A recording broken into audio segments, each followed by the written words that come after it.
কয়েকটি রাজনৈতিক দল তারুণ্যের স্পিরিটকে ধারণ করতে ব্যর্থ হয়েছে বলে মন্তব্য করেছেন যুব ও ক্রীড়া উপদেষ্টা আসিফ মাহমুদ সজীব ভুঁইয়া। ছাত্র জনতার গণঅভ্যুত্থানে ৩ মাস পূর্তি উপলক্ষে ঢাকা অফিসার্স ক্লাব আয়োজিত আলোচনা সভায় তিনি এই কথা বলেন।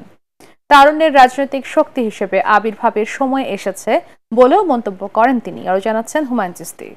যেসব সন্তানেরা পঙ্গু হয়ে চিকিৎসাধীন আছে, ছাত্র জনতার গণঅভ্যুত্থানের ৩ মাস পূর্তি উপলক্ষে রাষ্ট্র ও প্রশাসনের সর্বস্তরে বৈষম্য নিরসনে অন্তর্বর্তী সরকারের কার্যক্রম মূল্যায়নে এই সভার আয়োজন করে অফিসার্স ক্লাব ঢাকা।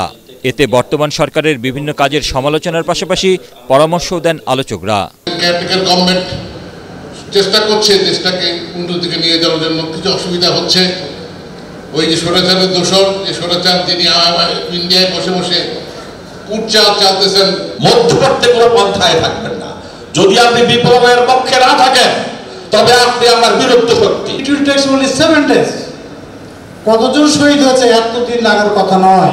যেসব সন্তানেরা পঙ্গু হয়ে চিকিৎসাধীন আছে, কার হাত নেই, কার পা নেই, কেউ সিরিয়াসলি ইনজার্ড হয়ে যারা হসপিটালাইজড হয়েছে, এখনো they are not perhaps not being properly taken care of, এবং বিদেশি অতিথিদের কাছে আমাদের লজ্জা পেতে হয়েছে। তুমি যখন কোনো মিনিস্টার বা অ্যাডভাইজার সিলেক্ট করবা, তোমার আগে যে স্বৈরাচার ছিল তাদের সাথে যারা কাজ করেছে বা তাদের সাথে যারা দূষণ ছিল, খবরদার এদেরকে ধারে কাজ হয়ে। রাষ্ট্র সংস্কারে আমলাদের ভূমিকা তুলে ধরে যুব ও ক্রীড়া উপদেষ্টা বলেন, প্রশাসনকে ফ্যাসিবাদের দোষর মুক্ত করতে হবে।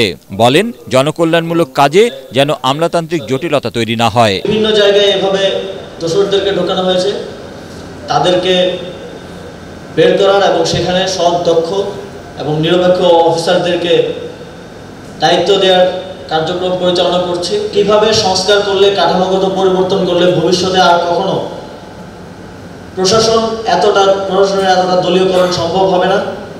ভবিষ্যতে আর কখনো প্রশাসন এতটা দল দাসের মতো কার্যক্রম করবে না, জনগণের বিরুদ্ধে জনবিরোধী অবস্থান নেবে না, সেটা নিশ্চিত করার জন্য আপনাদের মতামত দেবেন।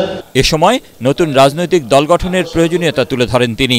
সরকারের বিভিন্ন সিদ্ধান্ত, যেমন 8টি পারিবারিক দিবস বাতিল করা, ছাত্রলীগকে নিষিদ্ধ করা, যেগুলো এই গণঅভ্যুত্থানের স্পিরিট ছিল, সেগুলোর বাস্তবায়নের বিভিন্ন সিদ্ধান্তে আমরা দেখছি যে রাজনৈতিক শক্তিগুলোর কিছু কিছু অংশ বিরোধিতা করছে। অর্থাৎ তারা তারুণ্যের এই যে স্পিরিট, যে স্পিরিটের জন্য তারা জীবন দিয়েছেন, সেটিকে ধারণ করতে ব্যর্থ হচ্ছে। এটা আমার ব্যক্তিগত চাওয়া যে তারুণ্যের রাজনৈতিক শক্তি হিসেবে আবির্ভূত হওয়ার সময় হয়েছে, এবং এই গণঅভ্যুত্থানে যারা রাজপথে নেমে এসে জীবন দিয়েছে, তাদেরকে রাজনৈতিক শক্তি হিসেবে আবির্ভূত হতে হবে।